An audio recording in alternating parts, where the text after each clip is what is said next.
Hello! In this video, I'll show you the main areas of the Adobe InDesign interface, where they are located and what they do. The interface consists of several key zones: the menu bar, the Document tab with the file name and scale, the Tools panel, the Properties and other side panels, the Pasteboard, and the Contextual Task Bar. Let's look at each of them. Menu bar. In the top left corner, you'll find the menu bar. Here are the items: File, Edit, Layout, Type, etc. Each menu groups related tools and commands together, so you don't need to memorize them all, just rely on logic. The Edit menu is for making changes. Layout controls how the elements are arranged on the page. And Type is for working with text. Each item opens a large drop-down list. You'll naturally get used to them as you work. For now, just remember where the menu bar is. Document tab. Right below the menu bar there is the Document tab. By default, all files are named Untitled followed by a number, such as Untitled 1. The file name should reflect its content. You should be able to easily find the file even after the project is finished. For example, if you created a brochure for Apple, name it Apple Brochure. You can also add the date, at least the year, if it helps you find it later. Tools panel. The Tools panel is docked on the left side of the window. These tools allow you to create, edit, move, and copy objects such as text, images, and shapes. Properties and other panels.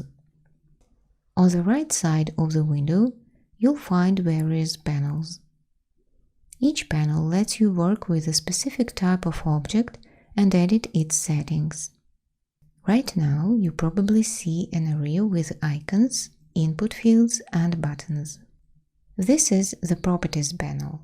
It allows you to adjust the properties of the object you are currently working with. Next to the Properties tab, you see a few others. Click on the Pages tab. As the name suggests, this panel deals with pages. Our document has only one page, and you can see it here. There are actually many more panels. There isn't enough space to display all of them in the window simultaneously, so most are hidden. You can learn how to manage them in a separate video about arranging panels. For now, just remember where they are. Pasteboard. The pasteboard is the area where pages are located, including the empty space around them. You can use it to temporarily store objects like images or text while you work. Contextual Task Bar. Finally, at the bottom of the window there is the Contextual Task Bar. The tools here change depending on what you are currently working on. You can move this bar around. Hover your cursor over the gray edge on the left until it turns into a white arrow. Then click and drag. You can move it back the exact same way. To close it, click the three dots on the right side and select Hide Context Bar. To bring it back, go to Window, then Contextual Task Bar.